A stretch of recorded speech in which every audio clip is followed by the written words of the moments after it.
Hola, mi hermano querido, qué alegría. Estamos avanzando semana a semana el estudio del libro de Josué.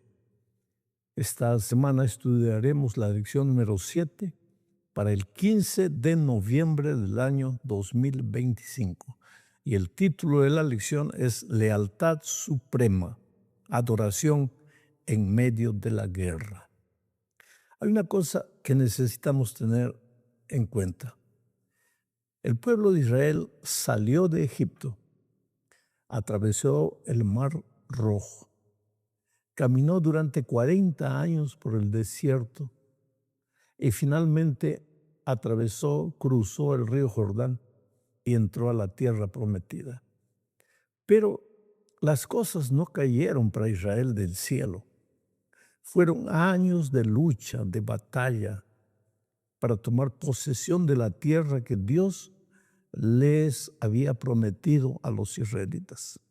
Así que esta semana veremos algo muy interesante, que el pueblo de Israel en medio de las luchas, en medio de la batalla, siempre y en primer lugar separó tiempo para Dios.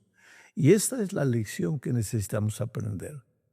Nuestra vida, nuestro peregrinaje en esta tierra tampoco es ausente de luchas, de dificultades, de batallas.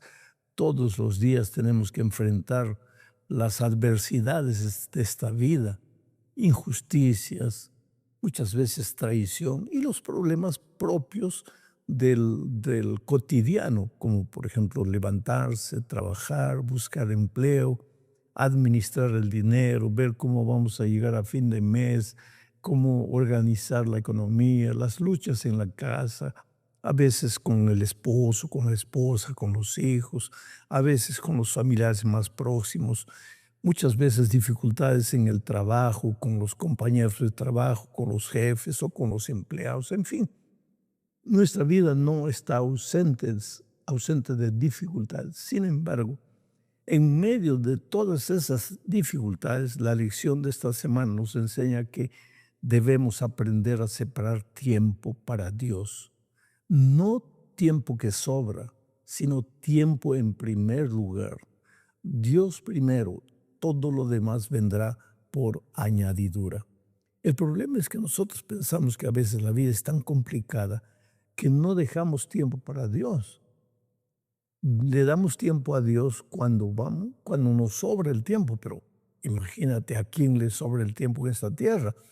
Desde la mañana hasta la noche nuestra vida es corre, lucha atrás de los sueños. Pero esa lucha será infructuosa si no separamos tiempo para Dios. Entonces vamos a la primera parte de la lección hablando de el pacto en primer lugar. Voy a leer el texto para explicar lo que esta primera parte de la lección quiere enseñar. Josué capítulo 5 versículos 4 y 5. Esta es la causa por la cual Josué los circuncidó. Todo el pueblo que había salido de Egipto, los varones, todos los hombres de guerra, habían muerto en el desierto por el camino después que salieron de Egipto. Pues todos los del pueblo que habían salido estaban circuncidados, mas todo el pueblo que había nacido en el desierto por el camino, después que hubieron salido de Egipto, no estaba circuncidado. Mira, la circuncisión no era apenas una cirugía física que era realizada en el prepucio del varón. La circuncisión para Israel era el símbolo del pacto que Dios había establecido con sus hijos. ¿Cuál era ese pacto? Yo te bendeciré, yo te acompañaré por los caminos de la vida, yo te sacaré de la esclavitud de Egipto, te llevaré finalmente a la tierra prometida, pero en todo momento tú serás fiel, leal, obediente a mis instrucciones. Quiere decir, la parte de Dios, yo te cuidaré, yo te protegeré, mi gracia estará contigo. La parte del ser humano, obediencia a las instrucciones divinas. Y como símbolo de ese pacto, para sellar ese pacto, los varones de Israel eran circuncidados. La pregunta que mucha gente hace, ¿y por qué las mujeres no se circuncidaban? Simplemente porque en aquellos tiempos el varón, esto era un asunto cultural, el varón era el representante de la familia, el patriarca de la familia. Es por eso que los varones eran circuncidados, pero las esposas, las hermanas, todas las mujeres estaban incluidas en el pacto espiritual que Dios hacía con la circuncisión de los varones. Ahora, el texto bíblico dice que todos los varones que salieron de Egipto murieron por el camino, los que habían sido circuncidados. Entonces era necesario una nueva circuncisión. Es interesante que apenas pasaron el Jordán, ellos tuvieron que renovar su pacto de fidelidad a Dios. Y los varones que no habían sido circuncidados, pues fueron ahora circuncidados. Dios quiere siempre que nosotros renovemos nuestro pacto de fidelidad a Dios. Naturalmente, hoy ya no existe la circuncisión. La sierva de Dios dice, conságrate a Dios cada mañana. Haz de esto tu primer trabajo. Consagrarse a Dios cada mañana, cada día, cada semana, cada mes, cada año. Hoy día el bautismo es el pacto de fidelidad a través del cual el ser humano decide vivir para Dios y sella ese pacto de fidelidad a través del bautismo. Bueno, a pesar de que el pueblo de Israel tenía que enfrentar muchas actividades en la conquista de la tierra, ellos separaron tiempo para la ceremonia de la circuncisión y ningún varón quedó sin circuncidarse para iniciar la conquista de la tierra de Canaán. La segunda parte de nuestra lección nos habla de la Pascua, pero esta Pascua era un recordatorio de la gracia de Dios y del pacto que Dios quería realizar con sus hijos. La primera Pascua fue realizada la noche anterior a la salida de Egipto, cuando los dinteles de las puertas fueron manchados con sangre para que el ángel destructor no destruyera a los primogénitos de Israel. Ahí se realizó la primera Pascua. Un cordero fue sacrificado, la familia comió la carne de ese cordero. Ese cordero simbolizaba al Señor Jesucristo. ¿Y para qué todo esto? Para que ellos enfrentaran el peregrinaje al salir de Egipto, el peregrinaje con la seguridad de que Jesús estaría con ellos. Y efectivamente, en el desierto, pues a través de la nube, a través de la columna de fuego, eh, en la roca que les proveyó agua, a través del maná, Dios siempre les quiso decir que ellos no estaban solos, Jesús estaba con ellos. Ahora, al entrar a la tierra prometida, nuevamente realizaron la ceremonia de la Pascua. Y leo el texto de Josué capítulo 5, versículos 9 y 10, que dice lo siguiente. Mira, y Jehová dijo a Josué, hoy he quitado de vosotros el oprobio de Egipto, por lo cual el nombre de aquel lugar fue llamado Gilgal hasta hoy. Y los hijos de Israel acamparon en Gilgal y celebraron la Pascua a los 14 días del mes por la tarde en los llanos de Jericó. Me impresiona esta expresión, hoy he quitado de vosotros el oprobio de Egipto. Egipto es un símbolo del pecado que esclaviza al ser humano. Los israelitas eran esclavos de Egipto, no somos esclavos del pecado. Los egipcios oprimían al pueblo de Israel. El pecado nos oprime a nosotros, nos quita la libertad, nos quita la dignidad y muchas veces nos quita las ganas de servir a Dios, las ganas de vivir, de ser feliz, realizado. El pecado es terrible, pero así como Dios quitó el oprobio de Egipto de Israel al libertarlos y dirigirlos a la tierra prometida, así también Dios nos libertó a nosotros y al libertarnos del pecado por la sangre de Jesucristo, nos quitó el oprobio.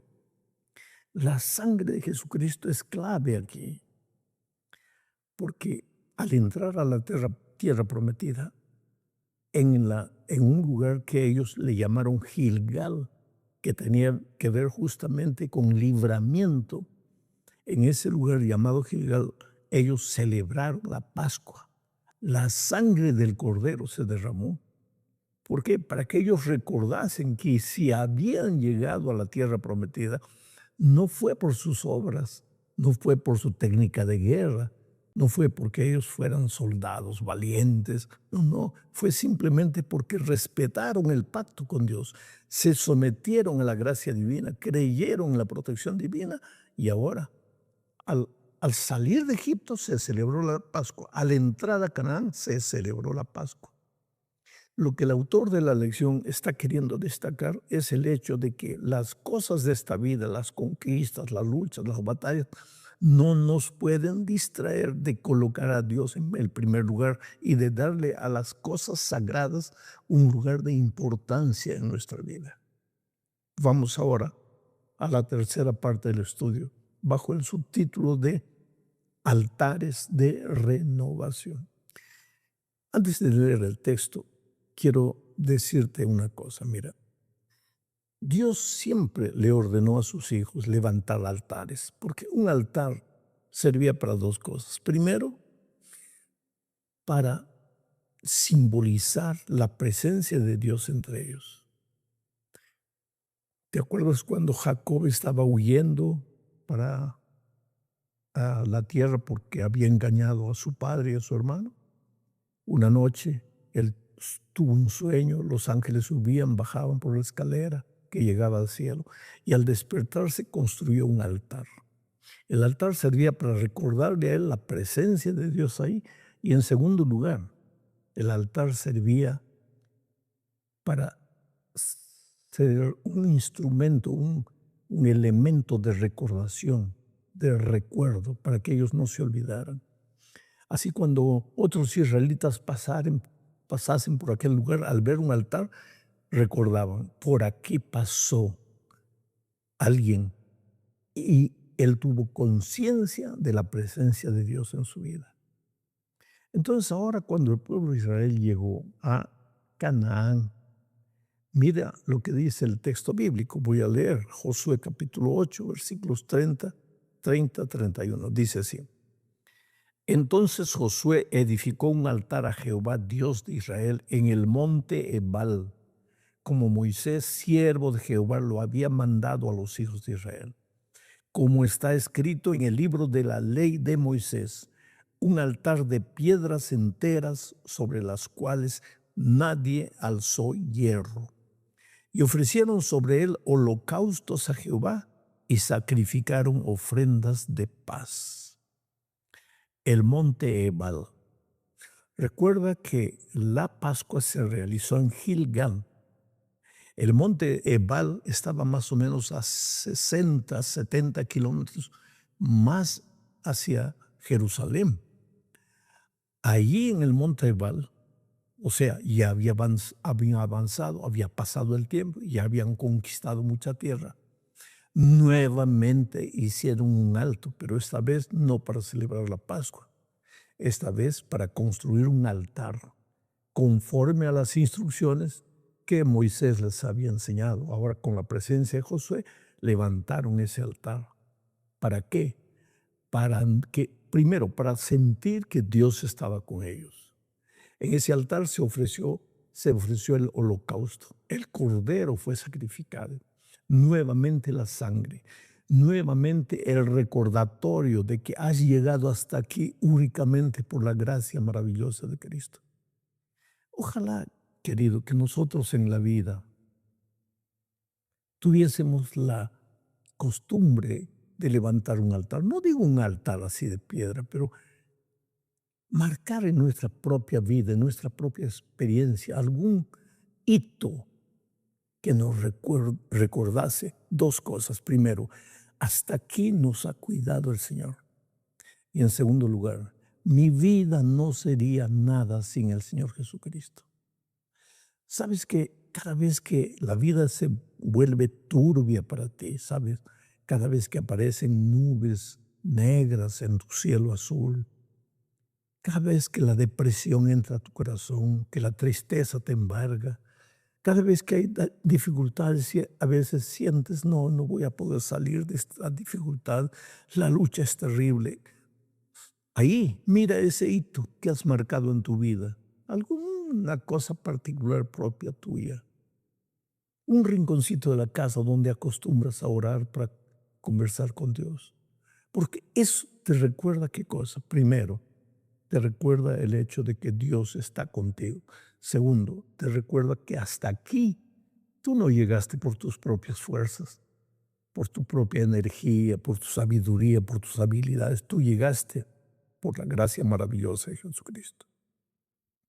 Haz de tu corazón un altar, un lugar donde Dios sea adorado, Dios sea recordado como tu protector, como tu creador, como tu salvador. Vamos a la cuarta parte de este estudio, hablando de lo que sucedió en ese altar. Dice el subtítulo de la lección, escrito en rocas. Sabes que la mente es frágil para recordar los principios básicos del Evangelio. La mente recuerda con facilidad las cosas de esta vida, pero las cosas espirituales, la mente se olvida con una rapidez extraordinaria. Por eso tal vez encontramos este incidente registrado en Josué capítulo 8, versículos 32 y 33. Dice así: también escribió allí, ¿dónde allí? En el altar que acababan de construir. También escribió allí sobre las piedras una copia de la ley de Moisés, la cual escribió delante de los hijos de Israel. Y todo Israel con sus ancianos, oficiales y jueces estaba de pie a uno y a otro lado del arca, en presencia de los sacerdotes levitas que llevaban el arca del pacto de Jehová, así los extranjeros como los naturales. ¿Qué hicieron? Escribieron encima de ese altar que habían construido, escribieron toda la ley de Moisés, todas las instrucciones divinas. ¿Para qué? Porque no basta el altar que te salva. Son también necesarias las instrucciones que te enseñan a caminar respetando el pacto con Dios. Aquí está una vez más la junción de la gracia y de las obras. No que las obras salven, solo te salva la gracia maravillosa de Cristo, el altar. Pero ¿por qué fue necesario escribir en el altar todas las instrucciones divinas? Para recordarte que no basta ser salvo, es necesario que aprendas a caminar en los caminos que Dios te dejó. Es necesario que aprendas a respetar las instrucciones de Dios. Tú te das cuenta cómo la gracia está presente a lo largo del Antiguo Testamento. Cuando estudiamos el libro de Éxodo, el primer trimestre pasado, vimos la gracia en todo el libro. Y ahora en el libro de Josué, capítulo a capítulo encontramos la gracia, no con la palabra gracia, pero aquí, por ejemplo, con el símbolo del altar. Gracia, altar. Se escribió encima del altar las instrucciones divinas, obediencia, buenas obras. Vamos entonces ahora a la parte última de este estudio, bajo el título de Anhelando su presencia.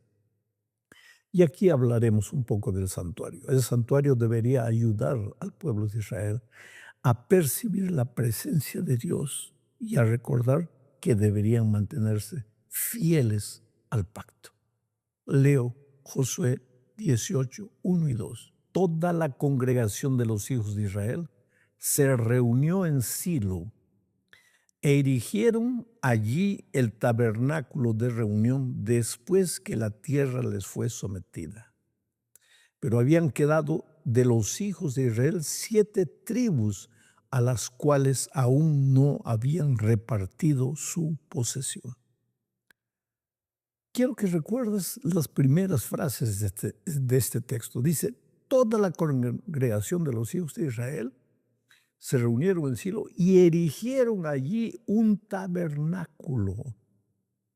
Dentro del tabernáculo estaba el arca, que simbolizaba la presencia de Dios. Mucha gente se pregunta a veces, ¿por qué Dios ordenó a Israel en el desierto a construir un tabernáculo, un santuario? Porque la instrucción en Éxodo era, me hará un santuario y yo habitaré con ellos. Quiere decir, querido, entiende esto. Dios no te creó y te largó en la vida, como te diciendo así, ya te crié, ahora tú resuelve tu vida, resuelve tu problema, trata de ser feliz. No, no, no. Dios no te creó para que tú vivieras como una estrella errante buscando un destino. Dios te creó para que vivieras con Él una vida de experiencia diaria. Si Adán y Eva no se hubieran separado de Dios, la humanidad sería toda feliz, tú serías feliz, yo, todos. No habría tristeza, no habría dolor, no habría muerte, pero ellos se separaron de Dios. Al principio todavía hablaban con Dios, pero después ya tuvieron hasta miedo de la voz de Dios. Entonces, ¿qué sucede? Pero el hombre se separa de Dios, pero Dios no quiere separarse del hombre, porque Dios ama al ser humano. Entonces, ¿qué le dijo? Me hará un santuario y yo habitaré con ellos. Ahora entraron a la tierra prometida y ellos recibieron la orden, preparen un tabernáculo. ¿Por qué? Porque Dios quería estar con su pueblo. Dios siempre quiere estar contigo. Aunque la vida te parezca sombría, aunque en este momento enfrentes luchas terribles y dificultades, recuérdate, Dios quiere estar contigo. Eres tú el que a veces, llevado por tu humanidad terca, porque así somos los seres humanos, te vas. Y cuando estás golpeado por la vida, lo primero que piensas, Dios me abandonó. Dios nunca te abandona. Dios te sigue, Dios quiere vivir contigo. El tabernáculo donde quiere vivir hoy es tu cuerpo, tu corazón. Tu corazón es el templo de Dios, el santuario de Dios. Dios te ama, querido. No olvides nunca eso. Él te dio sus instrucciones para que tú seas feliz. Y el pueblo de Israel, al entrar a la tierra prometida, en ningún momento se olvidó de Dios. Primero renovó el pacto a través de la circuncisión, después celebró la Pascua, la Santa Cena sería hoy, después construyó, edificó un altar, después escribieron los principios de Dios en ese altar y después los ordenó que le preparase un tabernáculo porque Él quería estar presente con ellos. Qué Dios maravilloso, qué Dios lleno de amor. Ese es tu Dios. Tú nunca estás solo, aunque a veces las luchas de la vida te hagan sentir que Dios te ha dejado. Nunca te ha dejado. Está contigo, aunque no lo puedas ver. Dios te bendiga ricamente. Un abrazo.